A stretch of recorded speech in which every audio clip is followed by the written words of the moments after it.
លេងផ្សាយវិទ្យុកាមេរ៉ាសូមគោរពជម្រាបជូននៅព័ត៌មានស្ដីអំពីស្ថានភាពអាកាសធាតុនៅកម្ពុជាយើងថានៅពេលនេះតទៅនឹងអាចមាននៅការធ្លាក់ភ្លៀងរាយប៉ាយខុសប្រក្រតីនៅក្នុងខែកុម្ភៈនេះដោយសារតែប្រទេសកម្ពុជាយើងនៅពេលនេះស្ថិតក្រោមឥទ្ធិពលនៃបាតុភូតឡានីណាខ្ពស់ហើយក្នុងពេលប្រមាណថ្ងៃចុងក្រោយនេះអាកាសធាតុក្តៅបន្តិចដូច្នេះហើយថាពេលមានភ្លៀងកើតឡើងក៏នឹងមាននៅផ្គររន្ទះខ្យល់កន្ត្រាក់កើតឡើងដែរដែលករណីបែបនេះក៏ថាកម្រកើតមានណាស់ពីមុនមកហើយក្នុងក្របខ័ណ្ឌតំបន់និងតំបន់មហាសមុទ្រប៉ាស៊ីហ្វិកខាងលិចពេលនេះស្ថិតនៅក្រោមឥទ្ធិពលនៃបាតុភូតឡានីណាក្នុងរង្វង់ប្រមាណជា 80% នៅឡើយដល់ឡែកនៅកម្ពុជាក៏ស្ថិតនៅក្នុងតំបន់សម្ពាធទាបនៅពាក់កណ្ដាលសប្តាហ៍នេះសង្កេតឃើញតែខ្យល់មូសុងអេសាននោះចុះខ្សោយស្របពេលដែលមូសុងអេសានចុះខ្សោយចលនាសម្ពាធទាបដែលឆ្លងពីហ្វីលីពីនក៏ចូលមកក្នុងសមុទ្រចិនខាងត្បូងចាប់ផ្ដើមកើតមានជាបន្តបន្ទាប់លក្ខខណ្ឌសំខាន់នេះគឺនឹងបង្កឲ្យប្រទេសកម្ពុជាយើងទទួលនៅរបាយទឹកភ្លៀងជាបន្តបន្ទាប់ដោយចាប់ផ្ដើមពីតំបន់មាត់សមុទ្រនិងតំបន់ទំនាបកណ្ដាលភាគពាយព្យចាប់ពីថ្ងៃទី7មកហ្នឹងតទៅទៀតហើយបរិមាណទឹកភ្លៀងនិងការរីករាយប៉ាយលើផ្ទៃដីនឹងកើនឡើងច្រើនទៅទៀតក្នុងអំឡុងពាក់កណ្ដាលខែកុម្ភៈខាងមុខនេះ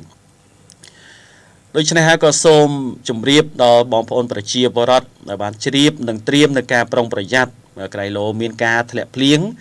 នាំឲ្យទៅទឹកសើមនៅរបស់ទ្រព្យសម្បត្តិសត្វចិញ្ចឹម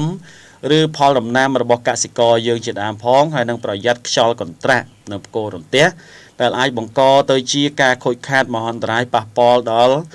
សុវត្ថិភាពយើងនេះផងដែលជាពិសេសអ្នកត្រូវរៀបចំកម្មវិធីជប់លៀងមង្គលការនានាអីហ្នឹងក៏សូមត្រៀមលក្ខណៈទៅ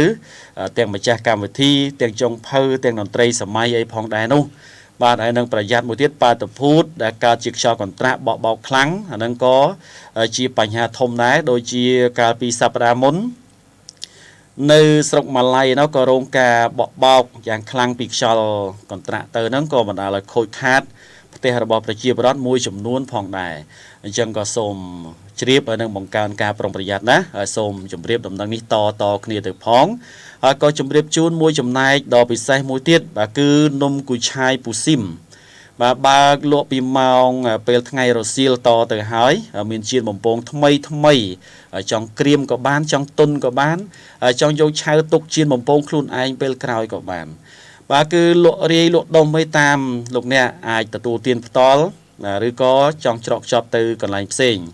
មានទាំងបបរគ្រឿងសាច់មាន់អាចកំងបានសាច់ចំណៃចំណុចត្រង់ណាជាសាច់ទ្រូងគ្រឿងក្នុងចុងស្លាបឬក៏កន្ទូតអូងសាច់ភ្លៅសាច់ស្មងក្រញ៉ាំកក្បាលហ្នឹងគឺអាចកំងបានហើយក៏មានទាំងនំប៉័ងប៉ាតេសៀវម៉ៃញាត់សាច់នំប៉័ងផាឡូវក៏មាន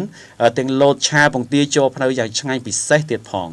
បាទអាចនឹងពិសាទីនោះផ្ទាល់ឬក៏ច្រកខ្ចប់អាចតាក់ទងជាមុនតាមទូរស័ព្ទលេខ069 3289 និង 84ដែលទីតាំងនេះគឺនៅខាងជើងសន្តាគារស្ទឹងសង្កែក្បែររវងមូលទេពរណំក្រុងបាត់ដំបង